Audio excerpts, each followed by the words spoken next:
Nightly News. With John Chancellor, who is off tonight, Roger Mudd in New York, and tonight's special segment, Real Athletes, Phony Students. Good evening. At least 75 people have died today in a fire in the biggest hotel in Las Vegas. Another 300 were injured. The fire was in the MGM Grand Hotel and Casino, which was built in 1973.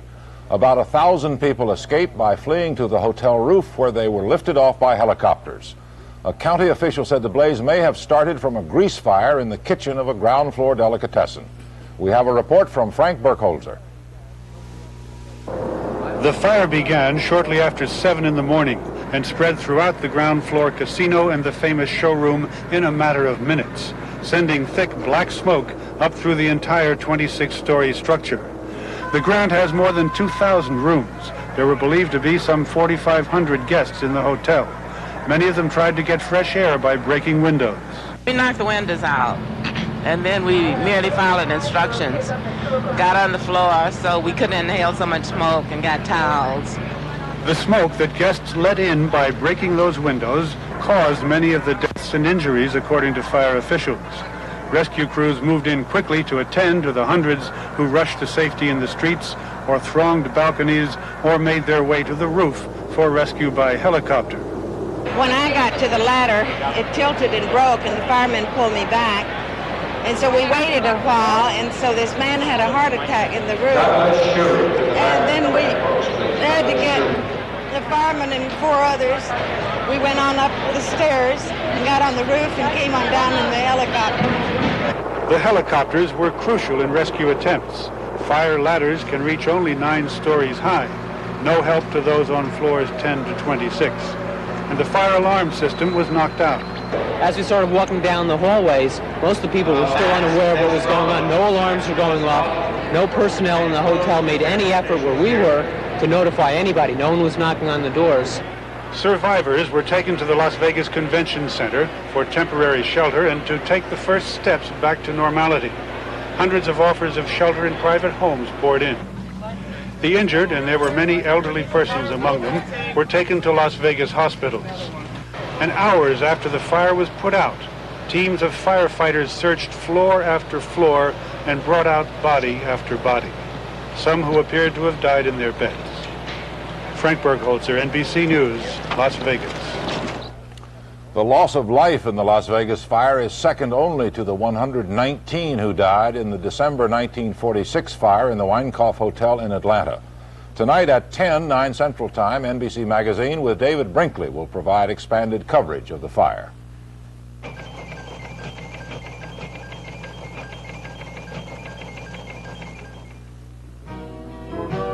Everywhere, people are discovering the variety of Amway quality products without going shopping. My laundry looks great with Amway SA8. Nutrilite food bars by Amway get me through the morning. Artistry Cosmetics and Jewelry by Amway get me through the evening. Amway has it all. Shop the world of Amway, so easy to do. Would you be able to pick up this pan? No, that hurts in here. An actual arthritis minor pain flare-up. Just hurts, period. Here are regular strength tablets used mostly for headaches, and one with 50% more pain reliever, and it's double buffered. Pick one.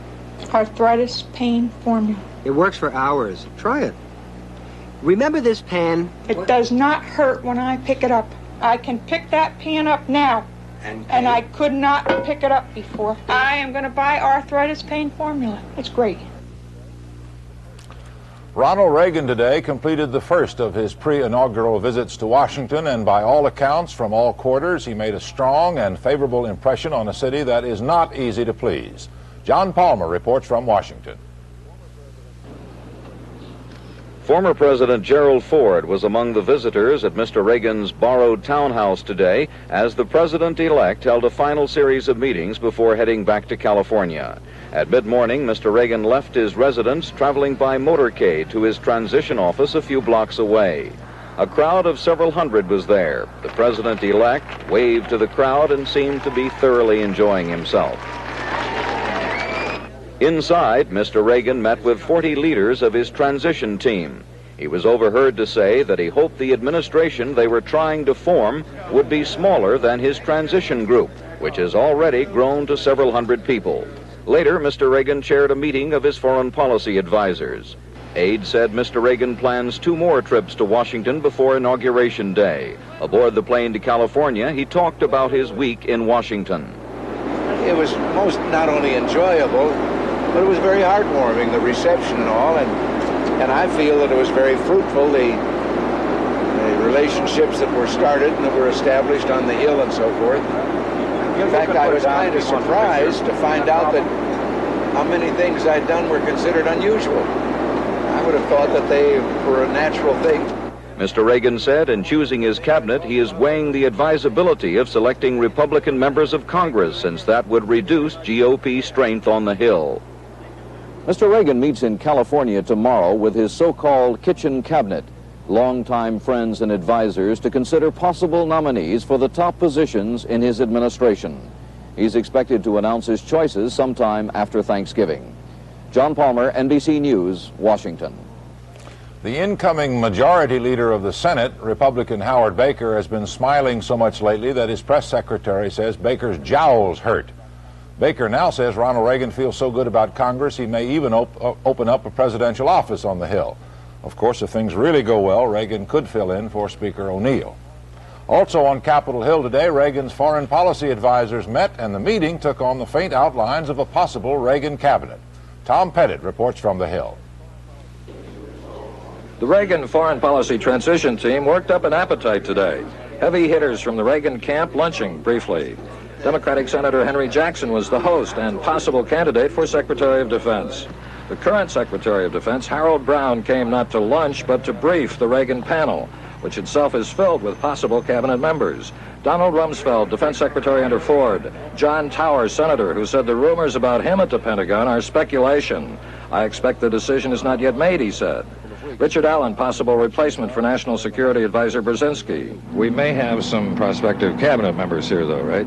Well, I'd have to watch the progression of people coming in and out, so one can never tell. The current Secretary of State was there, a former Secretary of State, a possible Alexander Haig, another possible Caspar Weinberger, all met behind very thick walls. In the most secret and secure rooms of the Capitol, they met all day to work on foreign policy recommendations, which will go to Reagan after further meetings. CIA Director Turner was on duty today, but not for long. This man, William Casey, is the probable new CIA director, formerly Reagan campaign manager and World War II spy. Former President Ford joined the group in mid-afternoon after first walking into the Senate chamber and saying Jerry Ford's heart is still in the Capitol. I'm tremendously impressed with all the things that he's done in his relationships with the Congress, with the judiciary, with the community here in the District of Columbia. I believe it will pay big dividends as the new administration moves in. Republicans already have formed a kind of government in exile here in Washington, but then so have the Democrats. Tom Pettit, NBC News, at the Capitol. West German Chancellor Helmut Schmidt is already letting it be known that he thinks Ronald Reagan will have a more consistent foreign policy than Jimmy Carter. Schmidt left Washington just this morning, but diplomatic sources, undoubtedly German ones, quickly told the Washington press the chancellor thinks Reagan will be much more predictable. But in Tel Aviv, officials of the Israeli government are claiming that Reagan was not being predictable when he met with Helmut Schmidt, but not with Prime Minister Begin. The Israelis call that a snub, which doesn't look very elegant.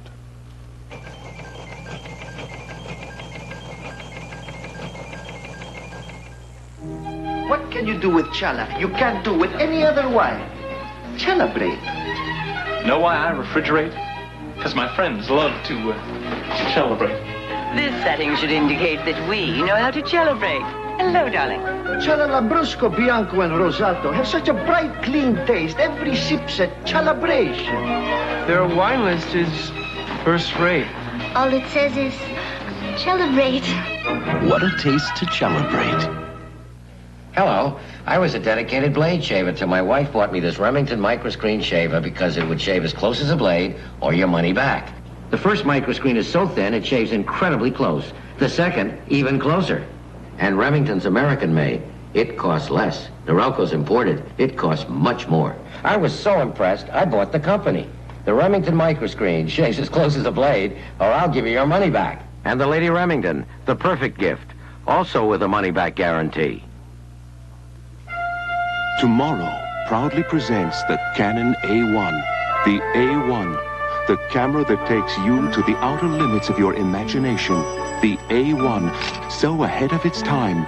It's designed with 5 automatic exposure modes plus manual. Versatility to capture your most creative compositions. The Canon A1, precise, effortless. The Canon A1, now the possibilities are endless. The House of Representatives, which has been hearing the beat of a different drummer, today passed legislation that would prevent the Justice Department from going into court on behalf of school busing. It was approved 240 to 59. It will most likely be approved by the Senate, but it is threatened by a Carter veto. Even if it survives that, the bill faces other obstacles. Carl Stern reports. The Justice Department says there is illegal segregation in the public schools of Yonkers, New York. They would like to see some busing. It also wants busing in Marshall, Texas, and Lima, Ohio, and some of the St. Louis suburbs. The anti-busing legislation could slow it down, but there's very little concern in legal circles that the new legislation will really amount to much. For one thing, courts have been unanimous in ruling that Congress cannot dilute the Justice Department's power to enforce constitutional rights. Civil rights groups plan to go to federal Judge John Sirica in Washington immediately to get the law blocked if the president signs it. What's more, in cities such as Boston, Los Angeles, and Detroit, large-scale busing is already in use. Justice Department lawyers point out there is nothing in the bill directing a rollback. A Reagan Attorney General might be less likely to seek new busing orders, but not because of anything Congress has done. In the past, many of the lawsuits that asked for busing were filed by parents and civil rights organizations. They're prepared to fill the gap if the Justice Department is removed from the picture. Nothing in the bill would affect the ability of judges to order busing. For that reason, lawyers here expect opponents of busing eventually to seek a law to deprive the federal courts of jurisdiction even to hear school cases.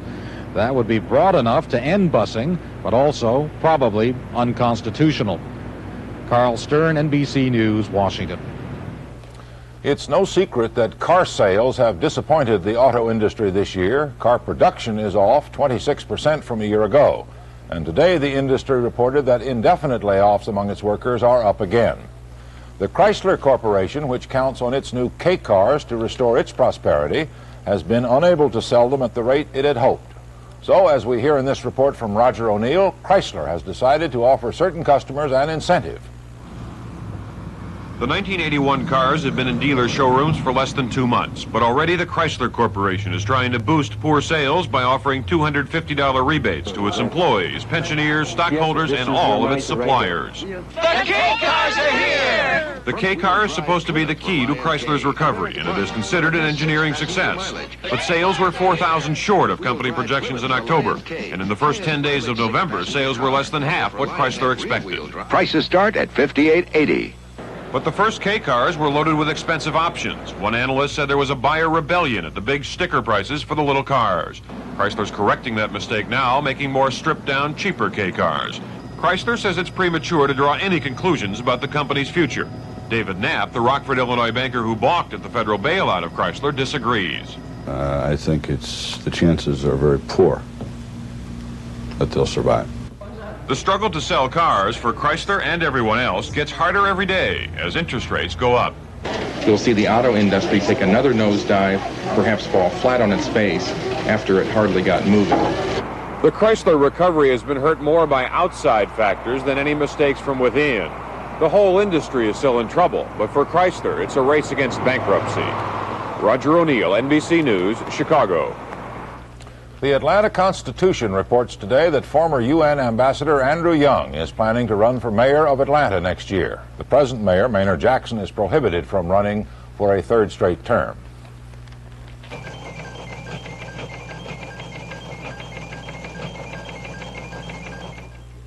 It's lightweight, it's portable, it's virtually indestructible.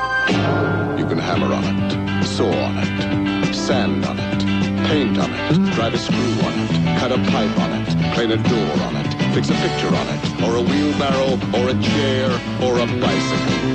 You can even have your lunch on it. The incredible Black & Decker workmate. When America has a job to do, it reaches for Black & Decker. As a member of Les Amis de Vin and other famous wine societies, I've tasted thousands of wines, here and abroad. So people often ask me for my opinion about wine. You know what I recommend more than any other single wine? Chenin Blanc from the wine cellars of Ernest and Julio Gallo. It never disappoints me in taste. Believe me, the more you know about wine, the more you'll appreciate Gallo. The more you know about wine, the more you appreciate Gallo. That's Jane Russell, starlet, full-figured then and full-figured now. And today we gals know how to keep our full figures looking pretty. Under the smoothest fashions, try the Playtex 18-hour seamless bra. Not a seam showing to spoil the smooth look. And the unique fabric that stretches for real support, real comfort in the 18-hour bra makes 18-hour girdles control comfortably. Try Playtex 18-hour bras and girdles. Full figures never look better. In the boot section of Italy this morning, there was a tremendous train wreck. 2 passenger trains, each at speeds of 75 to 100 miles an hour, piled into freight cars that had uncoupled from an earlier train.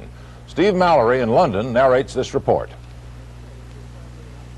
The 2 trains were traveling in opposite directions near Vibo Valentia in southern Italy. Shortly after midnight, the southbound express, traveling at a speed of 100 miles an hour, collided with several boxcars on the tracks. Some of the cars were pushed onto an adjoining track and into the path of the northbound train. Both passenger trains jumped the tracks, jamming cars together. Some were ripped apart, others crushed. More than 20 people were killed. More than 100 have been hospitalized. Authorities said that the boxcars broke loose from a long freight train, leaving them on what was supposed to be an open track. Steve Mallory, NBC News. There were major political changes in Poland today. The biggest was the appointment of Jerzy Orzowski as Deputy Prime Minister. His is the highest post ever reached by a Roman Catholic in the communist Polish government, and it indicates how much things have changed in Poland since last summer's strikes. The parliament that elected Orzowski also sacked 4 cabinet ministers in the 4th big shakeup of Polish leaders this year. There are tens of thousands of Haitian refugees in the Bahamas. A few of them made headlines last week when they were clubbed by police and forcibly sent home. But before long, all the rest will also be forced to leave the Bahamas, and they could come to the United States. Phil Bremen reports. Haiti is the poorest country in the Western Hemisphere. Miami, even for the poorest Haitian refugee, is the promised land. Separating Haiti from Miami are decades of development and 800 miles of ocean. To escape from Haiti, the refugees crowd onto flimsy sailboats which often stop first in the Bahamas. Tens of thousands of Haitians have settled there, many later moving on to Miami. But now, officials in Florida are bracing for the biggest wave of uninvited Haitians yet, because the government of the Bahamas has ordered them all to leave. The deadline is January 18th. We are a small country with only a limited amount of resources.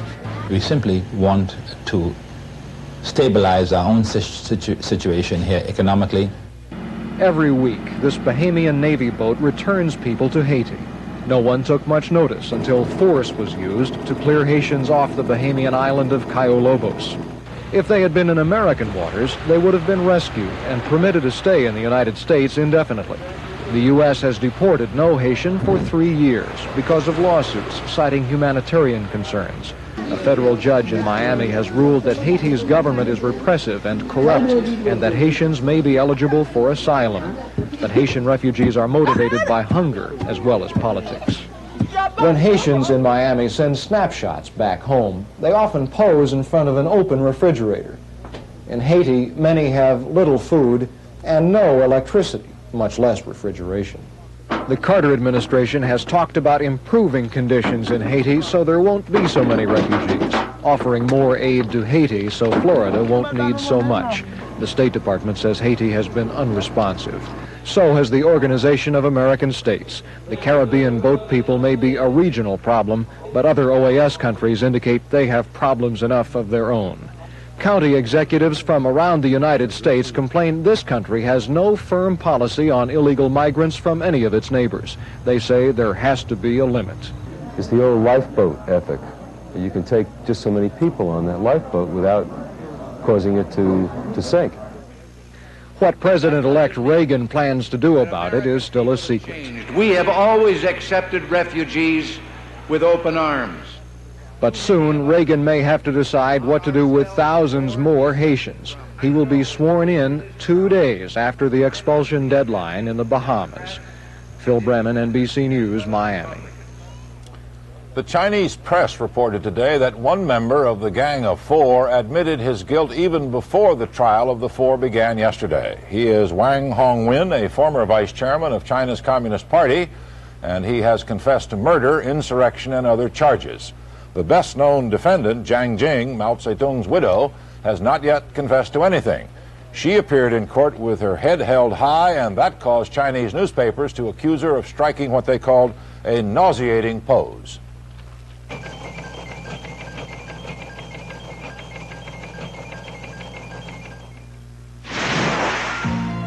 General Motors introduces Computer Command Control, a new system that uses this onboard computer to help achieve the highest corporate average fuel economy in GM history, while reducing exhaust emissions to the lowest in GM history. From now on, you'll activate this computer when you step on the gas. Computer Command Control on all standard and most optional gasoline engines from Chevrolet, Pontiac, Oldsmobile, Buick, and Cadillac.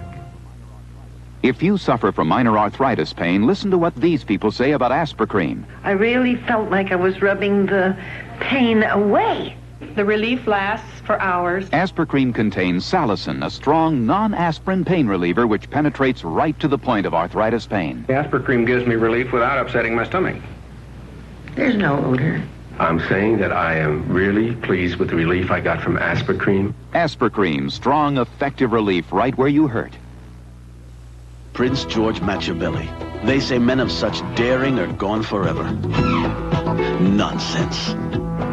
They say men who rule their own destinies are no more. There are more. They say men who invite passion are extinct, yet they are here. And to them we introduce Machiavelli, a subtle yet distinctive man's cologne. Machiavelli, inspired by his image, created for yours. Tomorrow is the biggest Saturday of the college football season. It's the day of the traditional big games like Michigan, Ohio State, Yale, Harvard, Oklahoma, Nebraska, and UCLA, Southern Cal. Under ordinary conditions, the two California teams would probably be contending for the right to play in the Rose Bowl, but not this year. Both were ruled out after disclosures that many of their players were as inept in the classroom as they were adept on the field. In our special segment tonight, Don Oliver reports on the problems of one of those schools.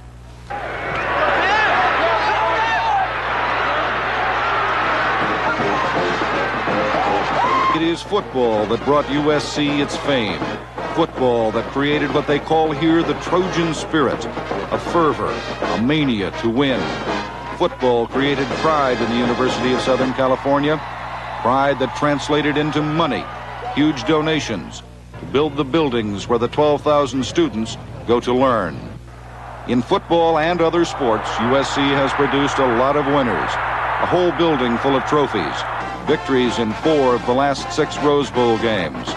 But this year's team won't be in the Rose Bowl. A third of the football players were found last spring enrolled in speech classes that didn't meet. USC was suspended from the Rose Bowl, and the university began its own investigation of athletes on campus. The new president of USC, Dr. James Zumberg, produced a report which showed that more than 300 athletes in 10 years had been admitted to USC, even though they didn't come close to meeting the academic standards set for other entering freshmen. Most were football players, admitted automatically on the request of the athletic department, without the normal academic reviews. A winning tradition built on sham. Rich Bonin was the campus newspaper reporter who broke the story about the speech class scandal. I was able to see a quote the entire exam of one football player who took the original makeup of the speech course, and he was completely illiterate. USC officials now admit that some of the athletes taken in as academic exceptions, and that's what they called them, were functional illiterates, high school athletes who had never bothered or were never urged to learn to read or write. Most of them never graduated from USC, but many of them played very well on its athletic fields. Athletic Director Dr. Richard Perry thinks USC was doing nothing other schools weren't. There's little question in my mind that there's not a single student athlete that we've admitted to this university in the last 10 years that had we not admitted them, that we would have played against them on our schedule somewhere during the course of the season. New President Zumberg takes a different view. We were bringing people that, no matter how much they were counseled, simply didn't have the previous training or capacity to move into the mainstream of university academic life. Zumberg ordered a halt and reforms. Some have begun. A study table for all freshman basketball players, an academic coordinator to review athletes' progress in the classroom, special tutoring, and even instruction in the use of the library, how to take notes.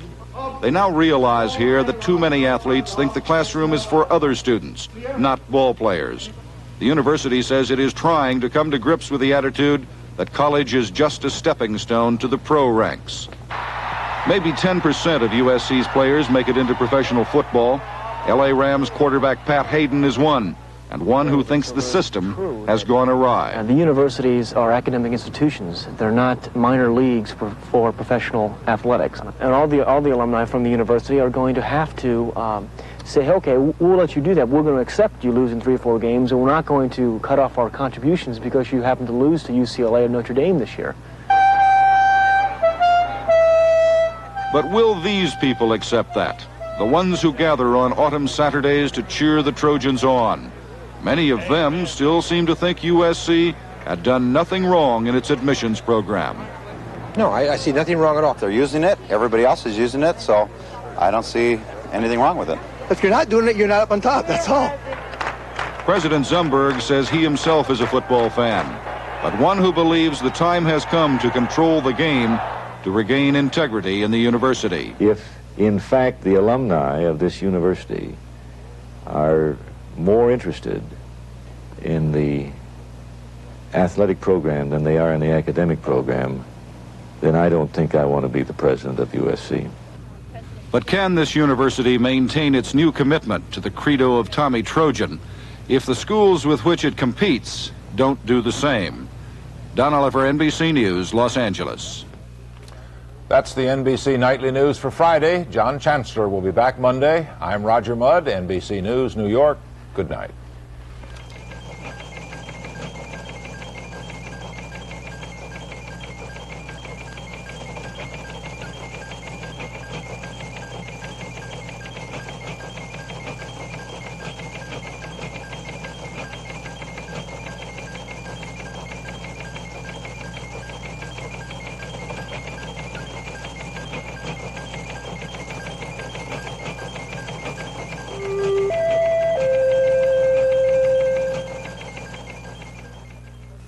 Daredevils, a 2-hour special. The most exciting stunts ever attempted anywhere. Robert Conrad hosts 2 solid hours of spine-tingling suspense Friday. On NBC Magazine, why women marry inmates who may never get out of prison, and the football champions who don't hear the roar of the crowd because they're deaf. Friday. From a great-tasting turkey dinner with all the trimmings to a traditional Thanksgiving dessert, Winn-Dixie makes your holiday special. So shop for a WD broad-breasted USDA Grade A regular turkey, now 75 cents a pound. Crisco shortening for holiday baking is $1.89 for a 3-pound can. And Betty Crocker super moist cake mixes are 69 cents each. Then buy a 1-pound can of Astor coffee for $1.99. Price is good through next Wednesday at Winn-Dixie. Would you buy a used car from me? Nobody should judge people or cars just by their looks. Selling privately, I want to offer a dependable car and make an easy sale. So I bought Force 2 used car mechanical protection, which covers the buyer against the cost of most major mechanical repairs.